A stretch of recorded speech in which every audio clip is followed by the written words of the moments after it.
Welcome to the Penguin Podcast, brought to you by Penguin Facilities Management. Rui, thanks for joining us on the Penguin Podcast.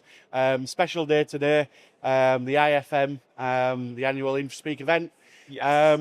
For them who don't know who you are and don't know who Infraspeak are, do you want to give us a short introduction?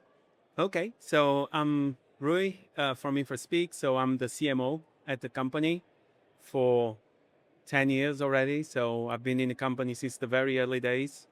And what we do is a collaborative kind of facilities management platform that connects everything in the facilities management operation, from asset management to people management to process management, of course, like powered by AI capabilities and automation, connecting very much like everything in the operation.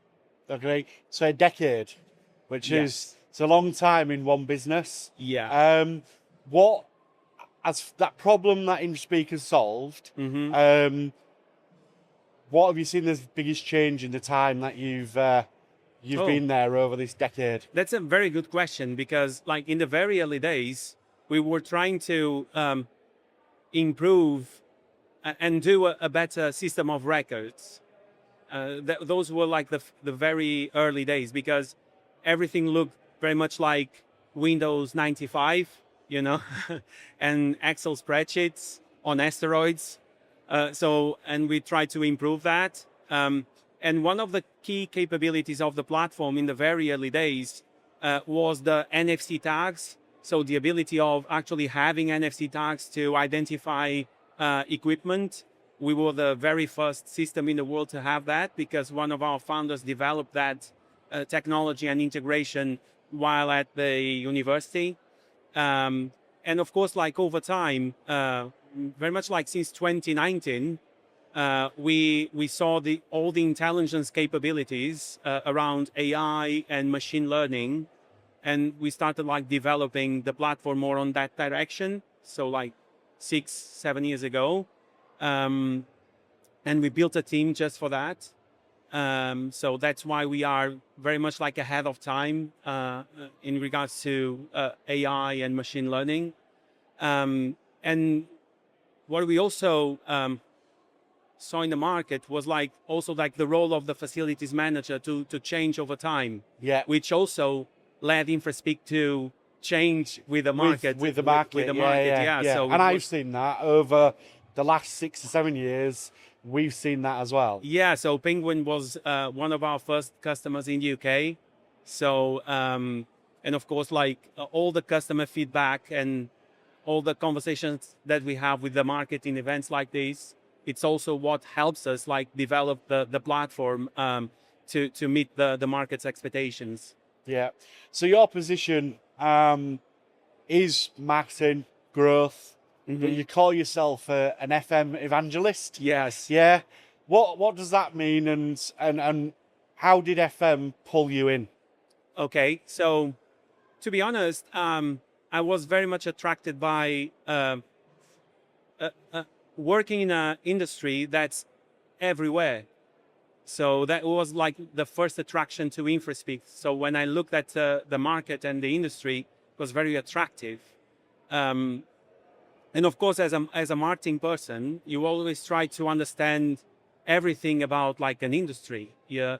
So you speak to the people, you speak to the professionals, you try to learn everything.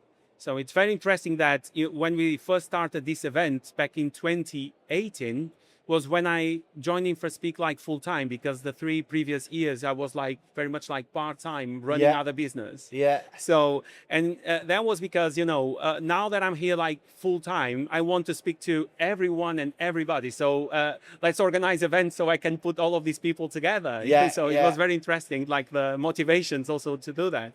It was a very selfish motivation at first, but it worked very well. So,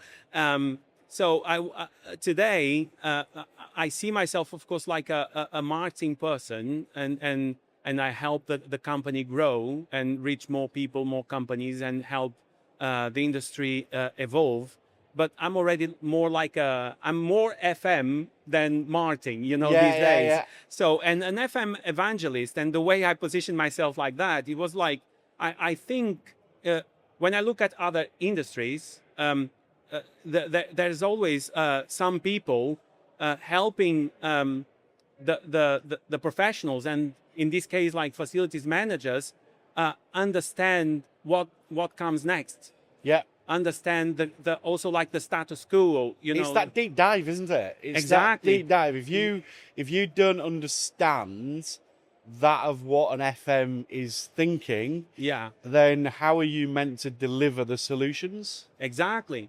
And also because I think that the facilities management also needs more advocates in all organizations, because people, and especially like C-level executives, they look at facilities management as a cost center, Yes. and we need to change that.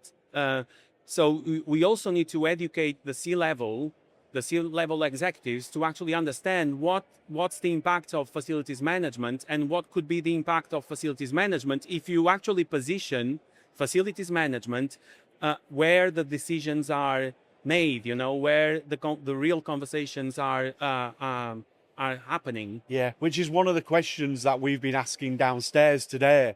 And the guys who are the end user FMs, that's what's coming out of their mouths as answers, is if they could change one thing in their organization, it would be that the person who's not an FM but is actually the key decision maker actually understands FM more. Exactly. And that is such an important thing, that we're not just a cost center, we're an extremely important part of the cogs and the mechanisms of a business. Yeah, but sometimes I think at the moment, like the real challenge is to actually have facilities managers and C-level executives speak the same language. Yes. And of course, like C-level executives, they need to, educate themselves on about facilities management. So this is not only like assets and asset management and managing costs, but also like facilities managers, they also need to learn how to speak the C-level executives language. And we all know that, if you really want to touch the real things, you need to align facilities management with the company's or the organization's goals. If your company's goal is to generate more revenue, how can facilities management help the organization generate more revenue? And if your organization is to, you want to improve productivity or spending within like a shopping center or airport terminal, how can facilities management actually impact those business goals? Yeah. And for that, we need to learn how to build meaningful business cases. We need to, put all the data and all the KPIs and all performance indicators and everything like tied to, those organizational goals. Yeah. And the only way we're going to get that data is inputting it into a system. Exactly. So I would say that's the first step. I think like FM generates tons and tons of data. People generate data. Assets generate data. Both like suppliers and contractors, they generate a lot of data.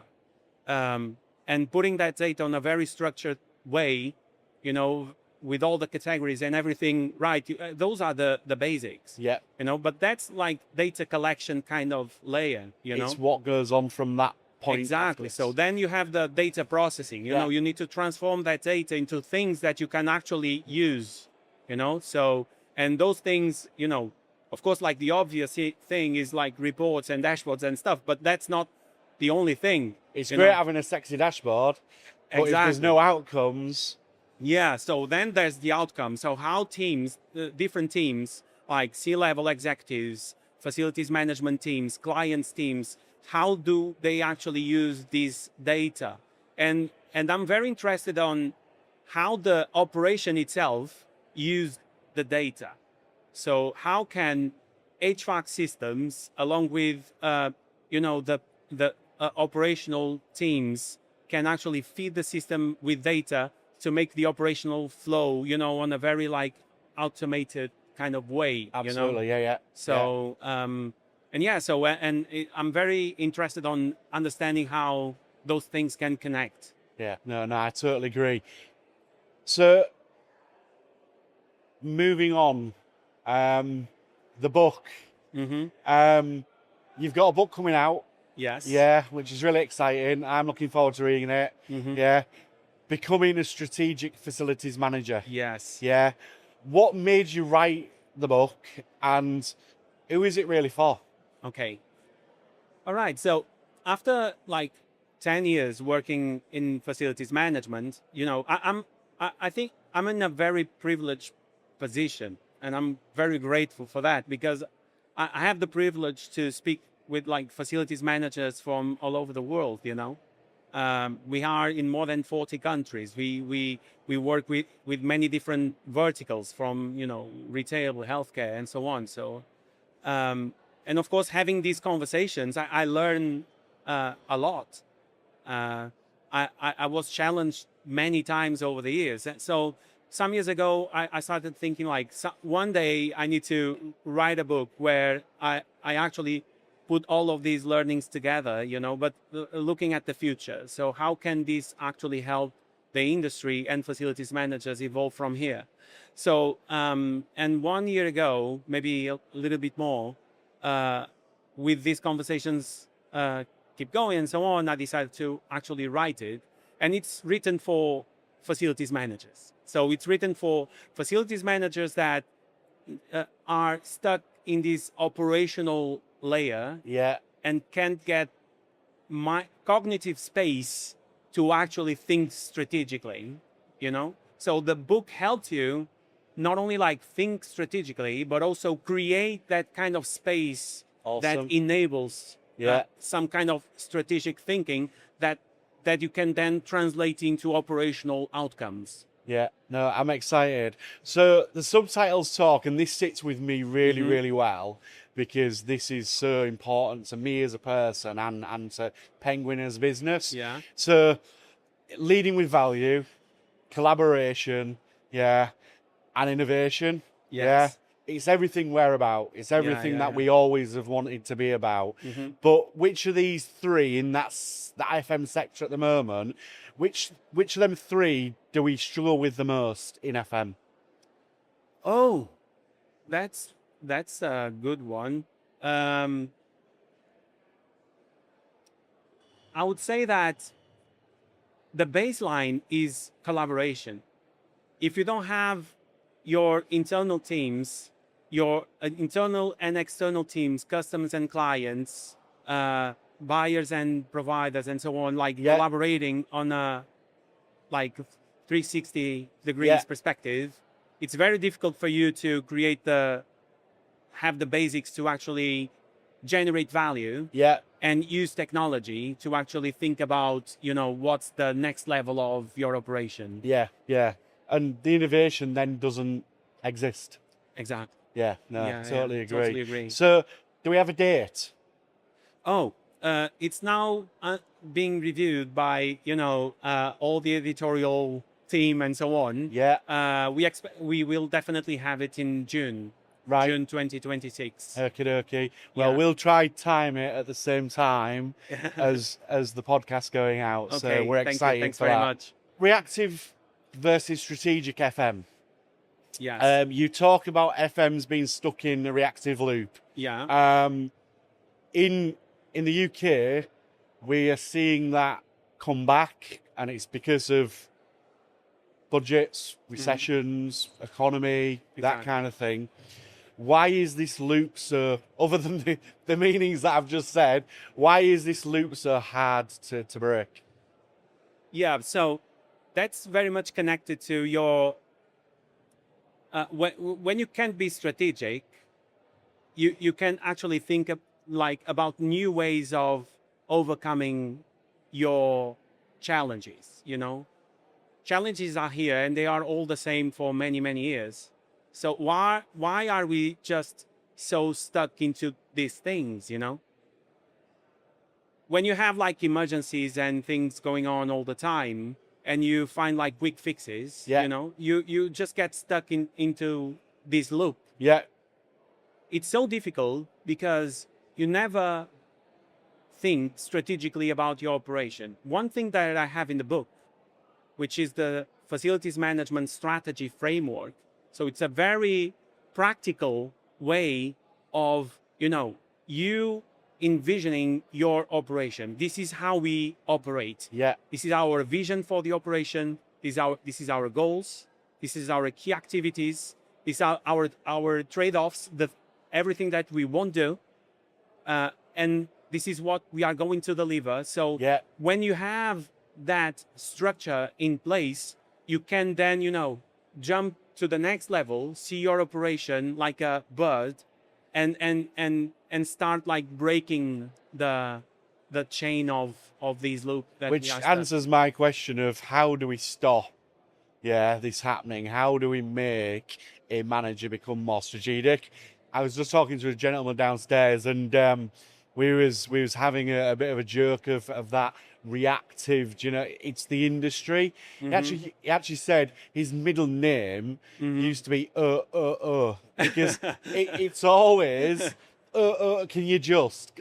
This has happened, and that's the world we in our industry we seem to be stuck in, and Yes. it's how we stop them FM managers being stuck in that mindset and that process. So if the problem in rephrase that. Is the problem in FM a data problem or a leadership problem? Or even culture? I think it's I think you're right. I think we need to change the mindset. If we think of FM not like I just need to keep the lights on, but that's not your mission. Your mission is to actually, you know, improve the workspace because you want employees to spend more time there, quality time, to improve their productivity. What you want to do is to actually improve the experience in a shopping center, or a retail shop, so people spend more time there and spend more money. Absolutely, yeah. If you work in healthcare, what you want to do is to actually have all the conditions so professionals within a hospital can deliver the right care to patients, and people feel safe. And that's your mission. If you think that your mission is only like I need to keep the lights on and fix all of these issues that are like popping up all the time, you know, you are in the reactive loop. You are completely you're reactive. Yeah. Yeah. So you need to change that kind of mindset, and that demands a change in the culture of your team, of yourself, and ultimately in the entire organization. Yeah. No, I get that. It's not just about keeping the lights on. Yeah. What's the lux levels of them lights? Are they too high? Are they too low? Are they affecting productivity? Yeah. Are they affecting productivity? Yeah. So I still can't get it right, but we'll go there. Yeah. So and it's thinking that's one step ahead, and if you haven't got the right culture, then it's not going to happen. So we both love technology.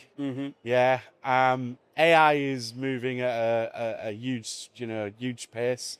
Where does AI generally add value in FM? Not in the pitch deck, but in the real world? Yeah.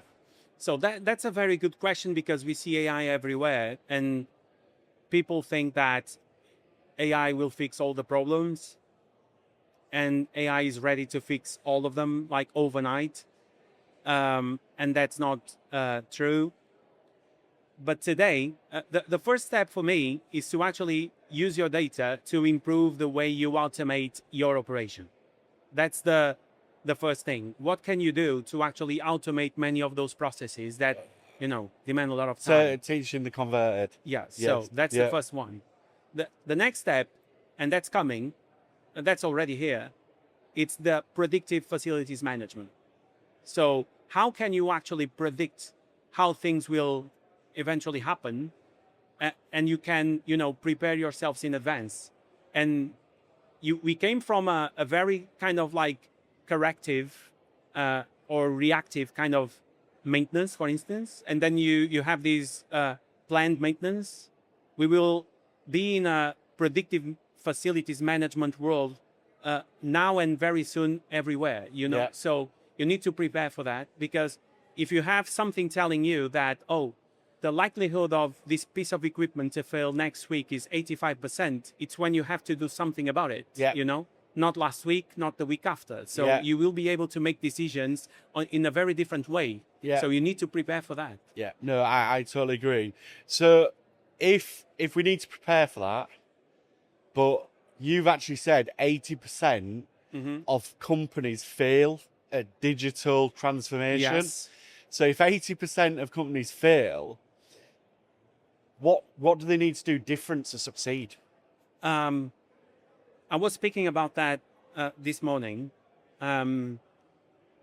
People think that what they need is a new piece of technology, you know, and we already spoke about it. So what you actually need is a transformational project. And that's also part of that kind of culture, mindset kind of shift that you need to operate within your organization. If you actually want to make it, you need to be serious about it. And for that, you need to have a project management approach to that transformation. Yeah. So every customer we have that embrace change on a project management kind of perspective and manage transformation, they were successful. The ones who actually think that, oh, I will buy this and it will fix all my problems, those are the ones that actually fail, because you change the technology, but people didn't change. Yeah. You know? So, Yeah. so if you want to be successful, you want to be really serious about, you know, transformation and transforming your operation. So FM is full of people who built careers on the ground, on the tools. So we see engineers, they've moved up through FM managers and into directors, sometimes business owners. How do we convince that people that becoming strategic doesn't mean losing what made them good? It's a very good question. So it's actually like, when you embrace strategy, you are actually, not only like growing as a professional, because you are learning new skills, new capabilities of actually transforming the places where you work. So it's a new way of looking at the way you have been working. And you earn these new capabilities, these new skills to actually help transform the place that you have been working for these many years. So if you just get stuck in the operational side, it's where you actually lose everything that you learn over time. You need to leverage on what you know. You need to leverage on your experience to actually learn how to be more strategic. And then, you know, it will be like a aha moment, because you will be able to transform so many things and like be much more of a strategic person that, you know, I can say it in a different way. You know? No, definitely. So what does the next generation of FM leadership look like? Oh, they will definitely be more, you know, more on the management side of things, more connected to the executive side of the organization, because what I also see in the market is like the top management of all organizations demanding more of these kind of positioning from facilities management, because when you start having difficult conversations, it's when things are actually changing, you know. So, and I think like not only because of not only our industry, but also what people learn at school will help them be more strategic by design, I would say so. So I will definitely think about the future of facilities managers to be already more like business management oriented rather than technical. But I believe that you should start as an engineer, you know? So you should start as someone who actually know and understands how assets operate, Yeah, how that things building work. works, understands the built Exactly. environment. I found so many facilities managers taking such a hard time to understand how an HVAC system operates, you know, how things work. Yeah. And of course, like then they don't speak the language of the operational Yes. team as well. Yeah. It takes you many years to actually speak the same language. Yeah. And I think it's even. Do you know what's more difficult than speaking the C-level executives language? Is to actually speak the operational team's language. Yes. You Yeah. know, so Yeah. so if you start from there and then you learn the strategic and the business and all the management side Yeah. of the business, you'll be like you'll have many superpowers. Yeah, no, I agree. So, someone's listening to this, they're either on their commute to work. What one thing do you want them to take away from our conversation? Okay, so it's more like an action point. Do not like procrastinate. You know, don't. Oh, this is something that I will start next year. You know, because we always do that. We have so many things to do. Yeah. That we think, oh, it's next Monday. You know, it's in September. You know, Yeah. new year. So it's not. It's now. Yeah. You know, so start like learning about it. Speak to people that already went through this kind of journey, and do your thing. So and start now. Yeah. No, I appreciate that. Thanks very much. I appreciate you doing this for us. Thank you. Excited for the book. Yeah. But thank you for joining us. Thank you. Thanks very much, Mike. It was a really good one. Thank you. Cheers.